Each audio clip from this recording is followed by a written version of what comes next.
cercle RH et les experts de Smart Job pour balayer l'actualité de la semaine. Elle est riche. On va parler de la CFDT et de son congrès. On va parler du taux d'emploi qui est assez haut, voire très haut. On en parlera dans quelques instants, mais chez les jeunes. Et puis des bacheliers qui, à peine passé le bac, ont déjà été recrutés à se demander à quoi sert le bac. Et puis on parlera des États-Unis. Voilà le programme. À ma gauche, Marine Balançard. Bonjour Marine, directrice générale du cabinet Ariséal. Et ce livre, là je vais parfaitement le dire, décider, ça se travaille. On ne naît pas bon décideur, on le devient, qui est un sujet de réflexion, édition Erol. Olivia Copin, ravie de vous accueillir, fondatrice de Juste Business, enseignante au CELSA. Et puis à vos côtés, Jean-Michel Garrigue, directeur associé en charge des RH chez BLB Associés. Commençons, bonjour à vous trois. Commençons par le congrès de la CFDT, parce que les congrès syndicaux donnent comme ça des petites couleurs politiques, des tendances, on sait comment. Là, on voit quand même un congrès où, pour un syndicat réformiste, il y a quand même une volonté de ne pas se laisser se raconter l'histoire, notamment sur les retraites. Il y a quand même des menaces à peine voilées de la CFDT. Et on va parler du pouvoir d'achat. Comment vous regardez la réaction de la CFDT, qui est un peu le syndicat en général qui fait tampon, qui est le progressiste, qui apaise. Là, visiblement, la CFDT est plus remontée qu'on ne l'imaginait. Oui, la CFDT coince la porte et empêche toute tentative de penser à une réforme des retraites, mais en cela, elle rejoint un petit peu le président Emmanuel Macron, qui n'est pas spécialement... qui a dit qu'il n'allait pas se refaire des gilets jaunes pour... mais pourtant, il assume la réforme à 65 ans, Marine Balançard. Oui, mais je crois qu'il est pétrifié par les Gilets jaunes, son expérience, et il a vu pendant la campagne que ce n'était pas fini, contrairement à ce qu'il croyait. Et donc, je pense que la CFDT joue sa carte en disant c'est pas ça le sujet, c'est pas l'âge de 65 ans, c'est autre chose. Je vous pose la question, surpris de l'attitude de la CFDT qui dit on sera les premiers à descendre dans la rue, prévient la CFDT et Laurent Berger. On n'est pas habitué à entendre ça de la CFDT. Non, mais alors effectivement, je pense que déjà, il y a une carte à jouer sur deux niveaux. Sur le premier niveau, c'est une question de légitimité. On parle beaucoup de la légitimité, de la crédibilité, évidemment, des syndicats en ce moment. La bataille entre syndicats, là. Voilà, donc le fait de prendre, j'ai envie de dire, voilà, de tirer en premier, de préempter ce sujet et de se positionner comme défenseur des salariés, des Français sur ces sujets-là, ça leur donne une crédibilité, puis ça met de la lumière sur eux, puisqu'on en parle aujourd'hui. Et puis, deuxièmement, sur un autre niveau, je dirais plus sociétal, on va vers un quinquennat des radicalisations, c'est-à-dire que derrière chaque débat, derrière chaque sujet, ça va être vraiment des rapports de force, parce qu'on est dans un écran économique et sociétal qui est quand même tendu, avec, on va en parler aujourd'hui, mais différents sujets qui crisent quand même les Français. Et donc, du coup, on va s'attendre, je pense, dans les mois qui viennent, à ce type de rapport de force. Jean-Michel Garrigue, cette CFDT, souvent qui signale les accords contre la CGT, puisque ça renvoie aux guerres entre les syndicats. Là, c'est une CFDT, effectivement, qui dégaine la première et qui est très offensive. D'abord, je pense que la CFDT fait payer au pouvoir public le fait d'avoir joué un temps la carte est faux. La CFDT revient en première ligne comme syndicat réformiste, mais avec aussi ses exigences et ses commentaires. Et ses coups de menton, peut-être. Pas toujours extraordinaires. Quand on entend un hiérarque de la CFDT dire que la réforme de retraite est économiquement inutile, on peut dire ce qu'on veut de la réforme de retraite, mais pas qu'elle est inutile. Ou économiquement, en tout cas. Économiquement. Ouais, à moins, c'est un peu la même question, mutatis mutandis, que le refus du poids de la dette. C'est-à-dire, vous vous souvenez, on en a parlé de nombreuses fois sur ce plateau, l'argent facile, voilà.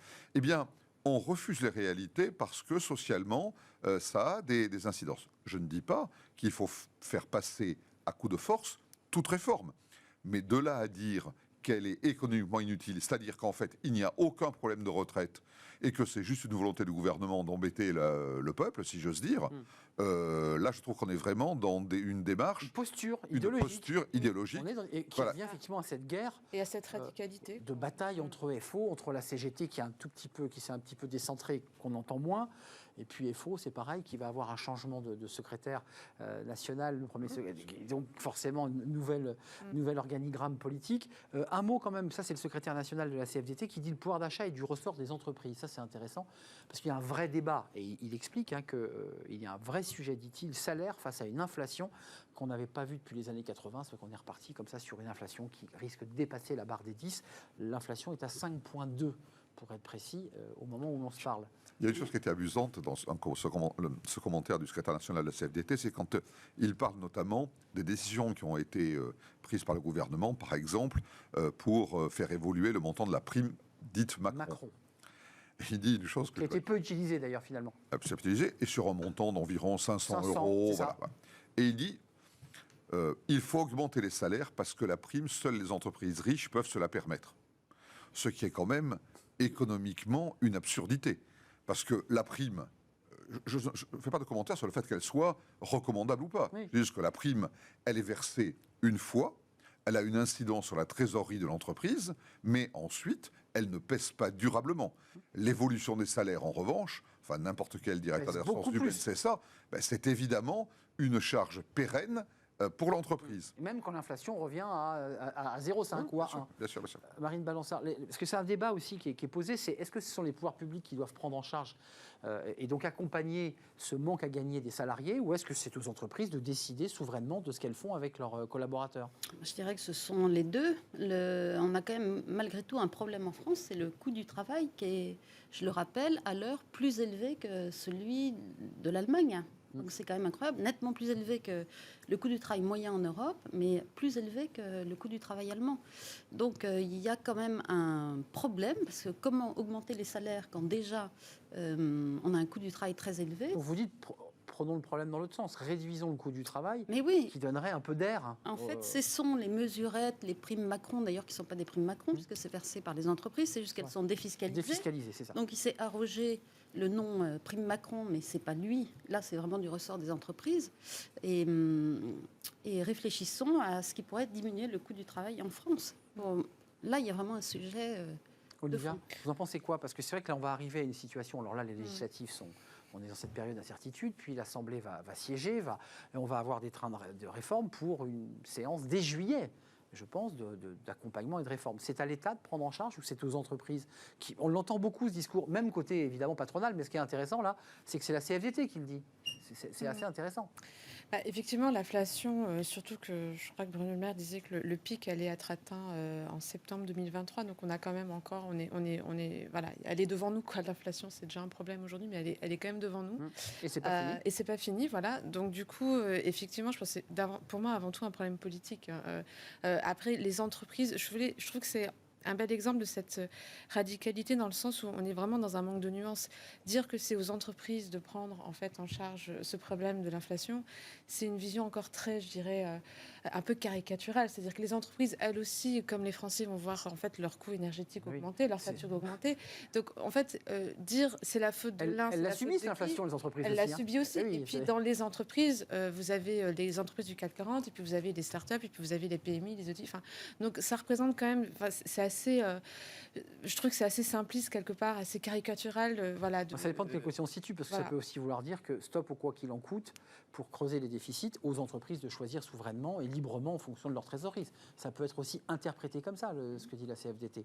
Vous avez vu le taux d'emploi? Parce que je sais que vous avez vu ce chiffre. C'est historique. On n'a jamais eu un taux d'emploi chez les jeunes aussi élevé. Plus 10 points, 10,7 d'augmentation avec 89,8%. Alors le taux d'emploi, on l'avait vu chez les seniors, il est bas. Chez les salariés, il est bas, mais pas chez les jeunes. Ça, c'est plutôt une bonne nouvelle comparé au grognement de la CFDT. Oui, c'est une excellente nouvelle. On se réjouit pour ces jeunes qui ont quand même été parmi les premières victimes de la crise, parmi les dommages collatéraux de la crise. Et je remarque que le taux d'emploi et des grandes écoles, mais aussi des universités, est excellent. Ingénieurs et des ingénieurs. Voilà, mais j'ai regardé celui des universités, parce que les grandes écoles disent que c'est la validation du modèle grandes écoles.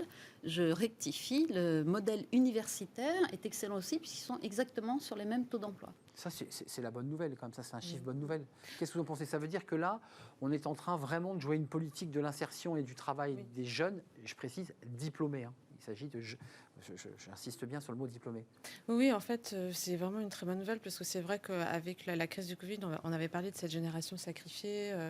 Voilà, c'est ces jeunes qui allaient arriver sur le marché de l'emploi avec quelque part peu d'espoir de trouver un travail et Là, une stabilité.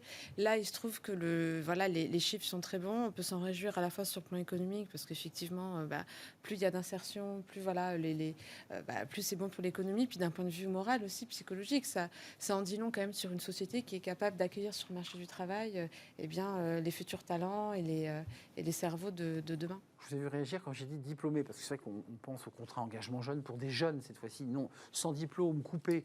Et là c'est vrai que les chiffres, le chiffre du chômage et le taux d'emploi ne progressent pas, et le chômage progresse toujours chez ces jeunes non diplômés. Là, on parle de jeunes diplômés, de ceux qui ont bac plus 5, bac plus 4.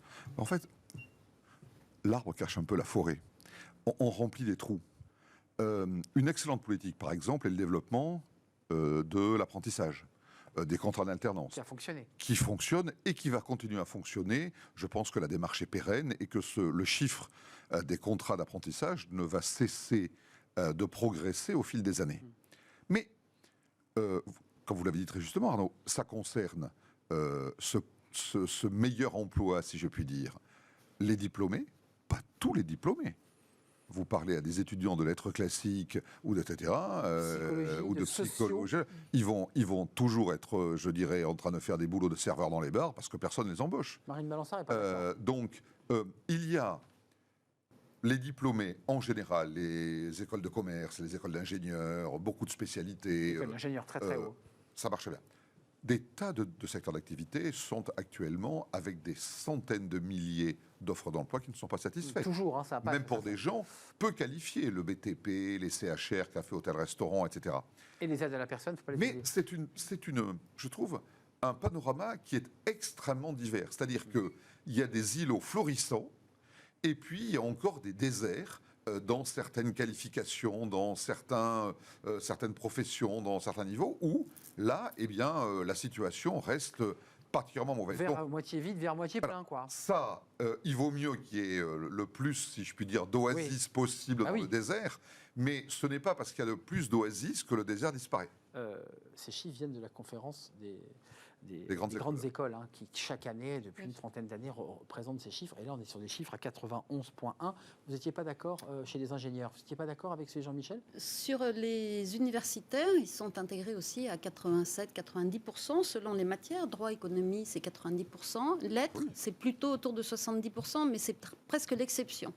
Voilà. Mais plus globalement, au niveau européen, il me semble qu'il y a quand même un problème démographique. Il y a très peu d'enfants par femme. Je crois que c'est autour de 1,5, 1,6. L'effet Covid n'a pas eu lieu. Vous vous rappelez, on avait évoqué cette idée qu'il y avait un rebond démographique. Il n'a pas eu lieu. Mais ça veut dire qu'il y a presque une pénurie de jeunes en France. On a perdu une centaine de milliers de naissances par an depuis 1950. Et donc, il n'y a pas assez de jeunes. Et je pense que la politique d'Angela Merkel, qui était d'accueillir énormément de jeunes réfugiés, notamment pendant la crise syrienne, on se souvient pendant la crise syrienne, le bras de fer avec la France, est une réponse en fait. En fait, il y a un peu moins de 5 millions d'Européens qui naissent chaque année.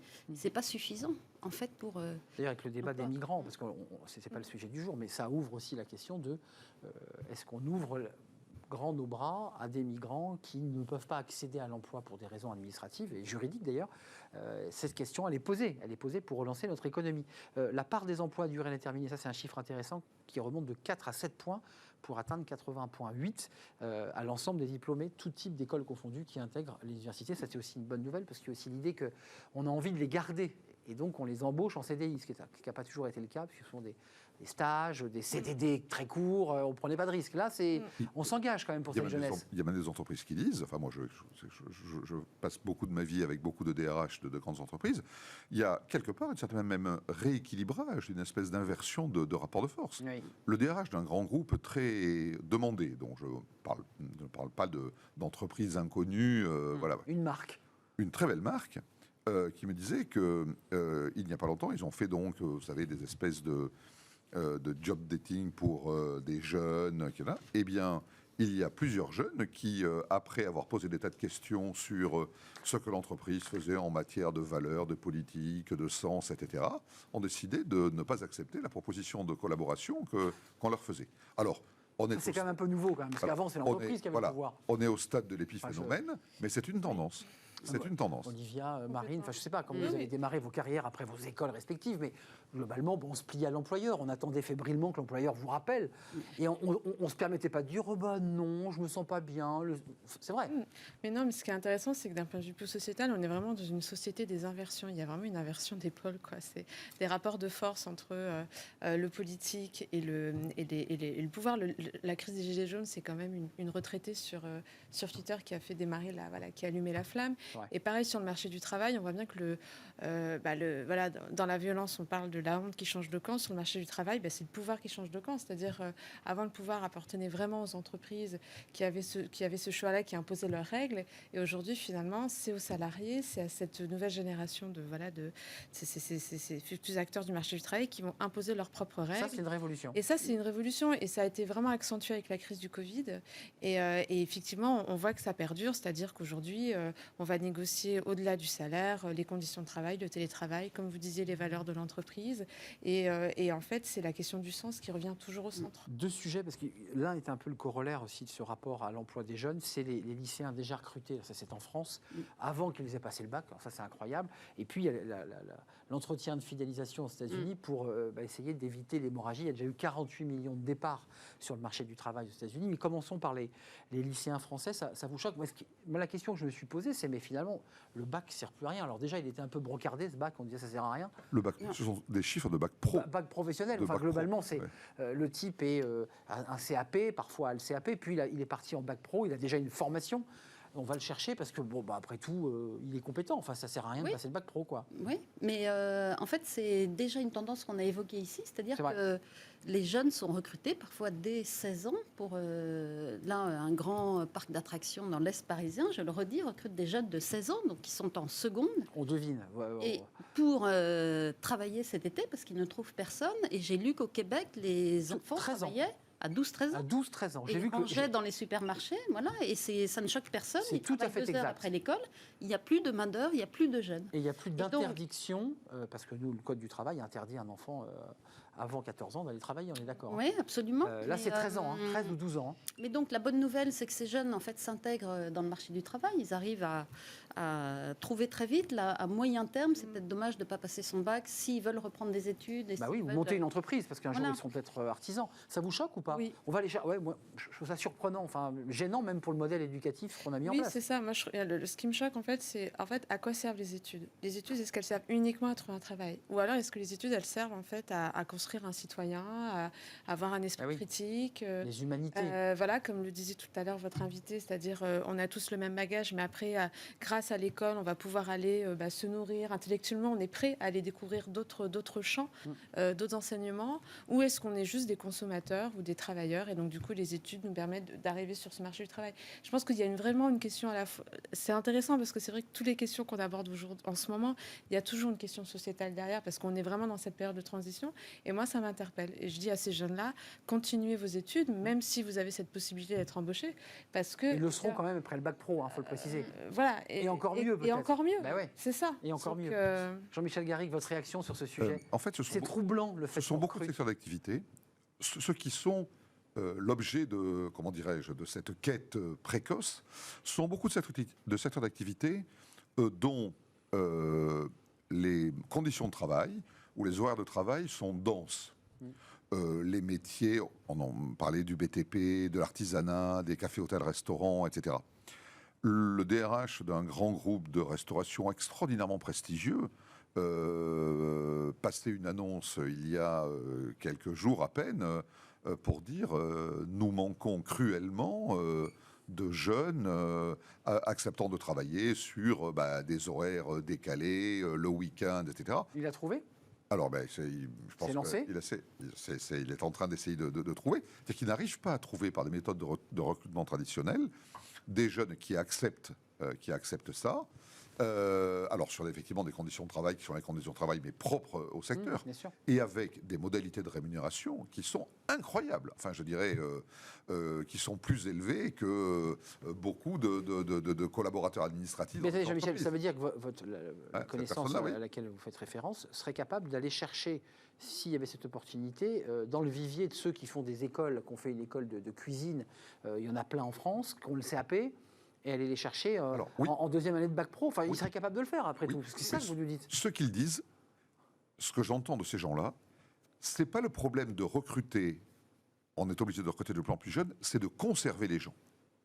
Parce qu'une fois C'est qu'ils ça. sont frottés à la réalité quotidienne de l'emploi, qui peut être physiquement pénible, avec des horaires décalés, le travail le soir, le week-end, etc., mais il y a un moment où la grande démission, si je puis dire, elle vient là.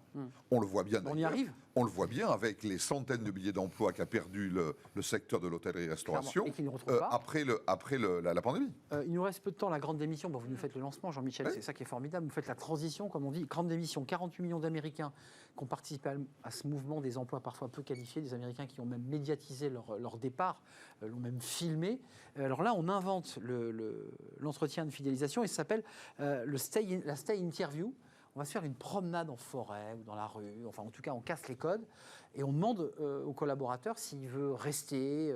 Enfin, là aussi il y a une prise de conscience, Marine, enfin, c'est même dans l'attitude du chef d'entreprise qui dit bon voilà, il faut vraiment qu'on fasse quelque chose, quoi. Oui, mais je crois que vous, journalistes, vous n'avez pas idée d'à quel point on ne parle pas en entreprise et à quel point il n'y a pas de conversation au sens littéral du terme. Bien sûr. Il y a beaucoup de communication. Vous dites qu'on parle d'entreprise. trop, nous, c'est ça?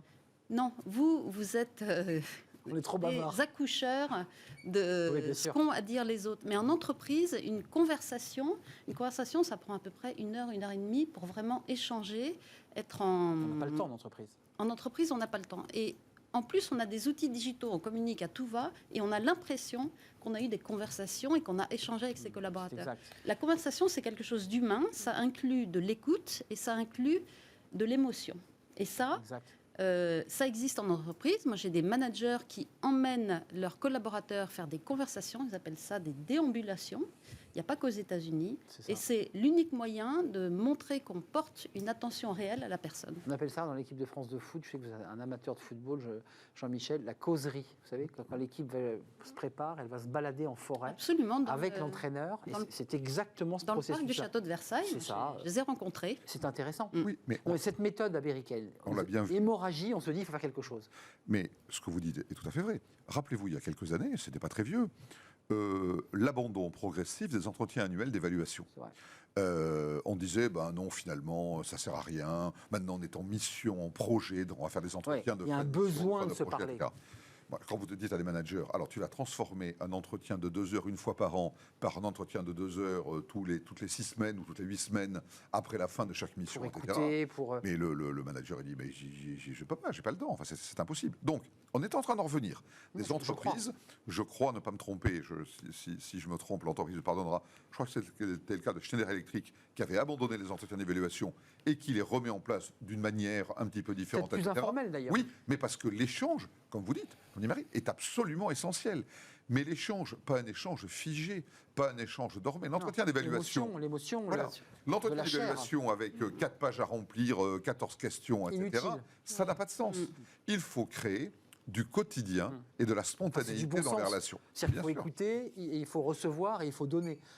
Qu'est-ce que vous en pensez? Parce que ça, c'est malgré tout, les Américains, en tout cas les entreprises, essaient de trouver une issue. Non, mais c'est intéressant parce que effectivement, le Covid nous a demandé de nous questionner sur ce qui était essentiel ou pas essentiel. Voilà. Et là, finalement, comme vous disiez, c'est une question de bon sens. Qu'on soit obligé d'attendre ce type de crise pour se dire que oui, c'est intéressant d'échanger en entreprise, c'est quand même, ça nous interpelle. En tout cas, ce que je voudrais rajouter par rapport à cette grande démission, c'est qu'effectivement, les entreprises, lorsqu'elles recrutent, on va parler des valeurs de l'entreprise, on va parler. Donc en fait, on va aller dans une entreprise pour ses valeurs. Par contre, quand on quitte une entreprise, on quitte pas l'entreprise pour l'entreprise, on quitte le manager. Donc gros warning aussi C'est au niveau tout des à fait entreprises. exact. C'est pas C'est-à-dire l'entreprise que qu'on quitte, c'est le N+1. C'est le manager. Et donc aussi, pourquoi il y a cette grande démission, c'est qu'au-delà d'échanger, effectivement, au-delà de revenir à des choses, beaucoup plus humaine, quoi, quelque part, de plus d'interaction. Formons les managers qui managent, c'est-à-dire arrêtons de nommer, d'utiliser le management comme un outil de promotion, distinguons l'expertise du management pour en faire avoir vraiment des gens qui managent. C'est ça qu'il y a des questions, on n'a pas le temps, mais de Brian Kropp, l'expert en ressources humaines de l'entreprise, qui dit aux salariés, mais alors, comment vous vous sentez, qui revient à la notion d'émotion, par cette question, on est obligé de se livrer un peu.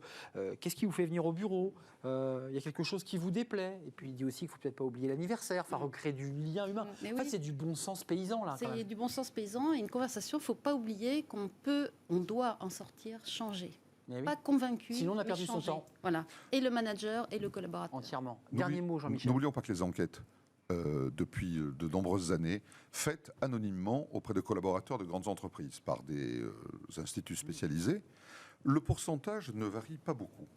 Depuis toujours, à peu près, 70% des collaborateurs interrogés disent ne pas retrouver dans leur réalité quotidienne les valeurs qui sont affichées dans leur usine, dans leur dépôt, dans leur bureau, etc. C'est bien packagé en com, mais en fait... 70%.